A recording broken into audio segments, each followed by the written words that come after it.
The Nike Phantom GX was one of the most popular releases of 2023, and now less than a year later, they followed it up with the brand new GX2. And Nike have actually managed to incorporate a surprising amount of changes into this new model. So in this video, I'm going to cover some of the new features of the Phantom GX2 so you can decide if it's going to be a good option for you. And if you're interested in picking up a pair of the Phantoms, you can find links to them on sale with exclusive discount codes in the description below. And if you haven't already entered, I'm doing a subscriber giveaway when we hit 10,000 subs for a new pair of Nike Premier 3s. All you have to do to enter is be subscribed and fill out the form in the description. Now with that out of the way, let's talk about the design of these new Phantoms.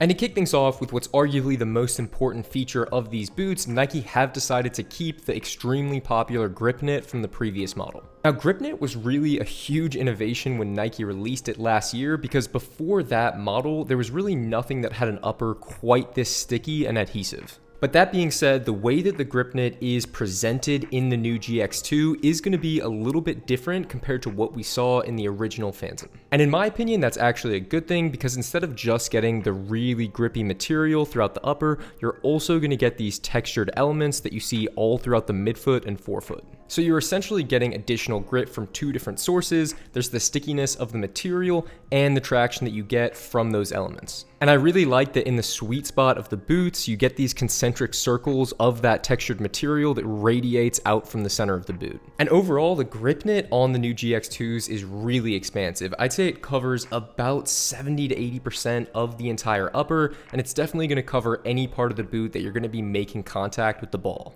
And having tried out most of the competition, this is definitely the stickiest upper that's on the market. I would say the only model that really comes close is going to be the Puma Future Ultimate. And that grip knit material is going to transition seamlessly to that stretchy elasticated fly knit around the collar of the boots and underneath the lacing system. And it's that fly knit material that's going to give you really great lockdown out of these boots and also a decent amount of flexibility and stretch. Now, another big change with the new GX2 is that the fly knit and grip knit portions of the upper are just going to be more seamlessly integrated with each other. Now, that's another key difference between the GX2 and the original Phantom, and that's the grip knit and the fly knit materials are going to be more connected to one another. Because with the original Phantom GX, the grip knit was essentially just a cover that went on top of the existing upper. So with the original Phantom, I'd really describe it as a two-piece upper, whereas with the new GX2, it really is a clean, continuous one-piece design. And then at the back of the boot, you're going to have those clean Nike swooshes, and it's going to transition to a really slick matte black material. And speaking of the color there, this is easily my favorite colorway that's currently available for the new Phantoms. I just love the off-white design that you get throughout that grip knit. And then obviously, just like the original Phantom, the new GX2 is going to have that off-center lacing system that's pretty much become a staple of this line.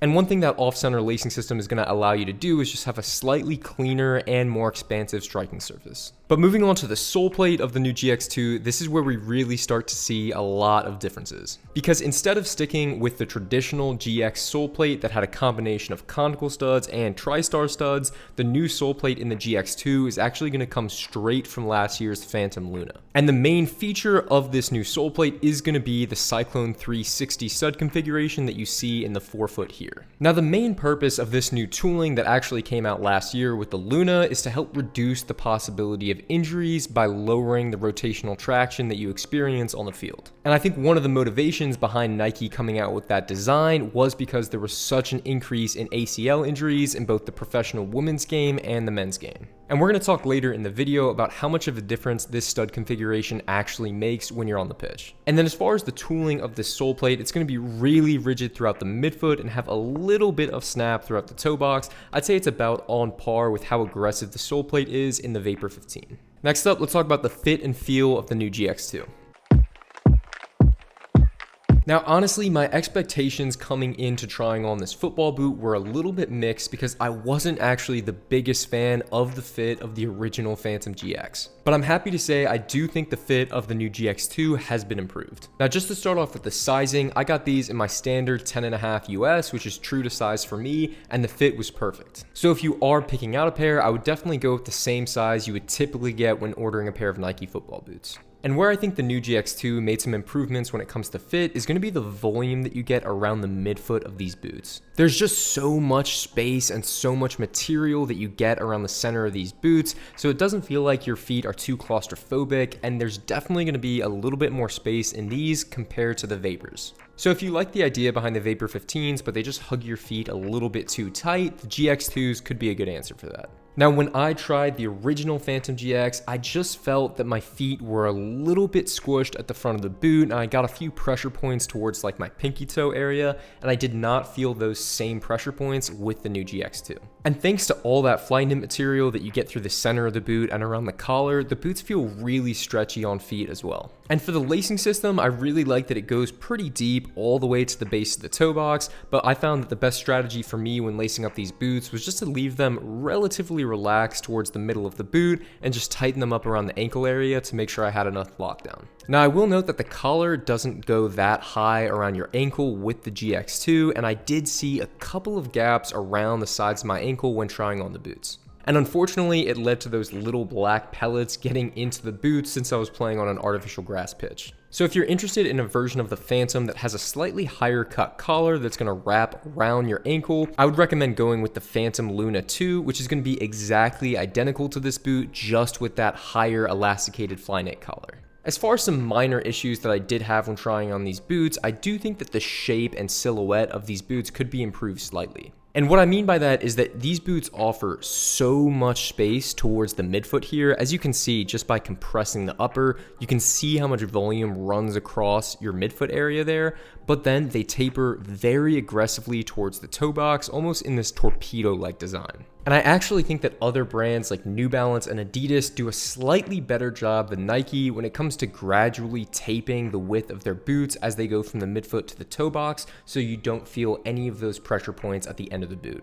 Just an example here, I have the Predator Elite from Adidas, and as you can tell, although they're both pretty wide throughout the midfoot, the Phantoms definitely do taper a little bit more aggressively when it comes to the toe box.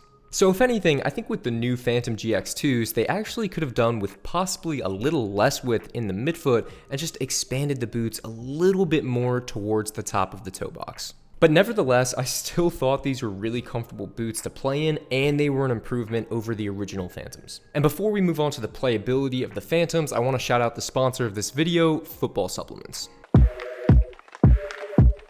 So football supplements make pre-workouts specifically designed for footballers. I'd say it tastes pretty good compared to other pre-workouts that I've tried, and it definitely gives me more energy before going to the pitch. And personally, I don't feel quite as jittery using this compared to some other pre-workouts that I've tried in the past. My view on supplements is that they're really not always necessary, but they can be helpful just to give you an added energy boost. So if you're interested in trying some, you can use the link in the description below to get a discount. Alright, now let's get into what these boots were actually like to play in.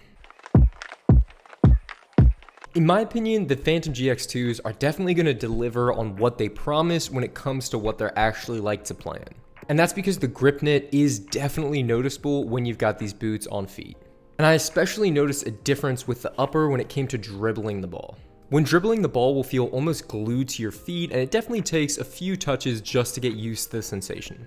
But not only does the upper offer a lot of grip, these boots also have a lot of sensitivity to them as well. And I think because these new GX2s have that continuous one-piece upper design rather than the cover in the original GX, they definitely feel a little bit more thin, and that's going to give you a slightly closer touch on the ball. And just for the sake of comparison, the upper on the GX2s is definitely noticeably thinner than the upper on the new Predator Elite from Adidas. Now, as I mentioned, I did notice the biggest difference when it came to the grip when dribbling. I didn't notice a huge difference when shooting the ball compared to other football boots that just have a simple leather upper. But that being said, if you are someone that likes to take a lot of free kicks, these boots are definitely going to allow you to get as much traction and grip on the ball as you need. And after playing in these boots for over an hour, I didn't notice any pressure points develop whatsoever. I think the only thing that I maybe could have asked for is similar to what I mentioned earlier, which is just slightly more space towards the front of the boots. Now, when it comes to the Cyclone 360 stud pattern, this is probably one of the only parts of this boot that I was actually a little bit disappointed in. And that's because I really just didn't notice any reduction in rotational traction whatsoever. And if anything, I actually thought that these studs were surprisingly aggressive. I really don't think that they resulted in any less rotational traction than you would get from these smaller TriStar studs that are in the Predator. And so if you are someone that has experienced a lot of injuries, whether they be knee injuries or ankle injuries, I'm not really sure how Nike is able to back up their claims that this new stud configuration is really going to help you. And if you do play on artificial grass like I do, these studs are actually pretty sharp and quite long, so I don't think this is the best configuration to use on AG pitches. Thankfully, Nike does have a great solution for this because with the rollout of the new GX2, Nike is also offering Pro and Elite versions with a designated artificial grass sole plate. I'll try to provide links to the AG version as well, but I really would recommend that option if you obviously play on AG pitches or if you do have concerns about recovering from an injury. And I do appreciate the fact that Nike is making the AG stud configurations a little bit easier to find. Now let's talk about the competition for the GX2. So one of the most common comparisons that I've seen made thus far is between the new Predator Elite and the GX2. And to be honest, these boots are actually a lot more different than you might think. The Predator Elite is going to have a thicker upper, so it is going to offer less sensitivity than the GX2, but because of the open lacing system that you get with the Predator Elites and the slightly wider sole plate, I think the Predators are going to be a better option than the Phantoms for someone that has slightly wider feet. But the Phantoms are definitely going to offer you a closer touch on the ball, and they're going to win in terms of traction compared to the Predators. Now the Puma Future is going to be another really similar model to the GX2. It's going to have that one-piece design with a really stretchy, elasticated feel, but I would say the Phantom is going to offer, once again, just a little bit more grip throughout the upper. But if I were to identify one class leader in this category, it would still be the New Balance Tequila V4 Pro Low Edition. It's going to be pretty similar in terms of feature set to the Phantom GX with that one-piece upper and elasticated collar. It's going to give you, in my opinion, a slightly more comfortable fit that's definitely better for wide-footed players. Now let's talk about the value of the Phantoms. So there's no other way to put it, the Phantom GX2 comes in at a hefty price tag of $260. And if you do want the high-cut Phantom Luna 2, that's going to be $285. Now that is a very premium price tag, and while these are very premium boots, I do think there are other really high-end models that you can get for closer to that $200 price point. But the good thing is, as more colorways get released as the months go by, you're definitely going to start to see some of these versions go on sale. So what are my final thoughts on the new Phantom GX2? Well, if you were a fan of the original Phantom GX that was released last year, I definitely think the GX2 is an improvement over that model. It's going to offer you a slightly improved fit, and I think the grip knit has changed for the better as well. And while I do really like the idea that Nike is trying to innovate when it comes to the sole plate here, I would personally recommend going for the AG version if you are concerned about injuries that could result from rotational traction. And that is going to do it for this video. And if you've enjoyed this review, please leave a like and subscribe. It really helps out the channel. Thank you so much for watching, and I will see you in the next video.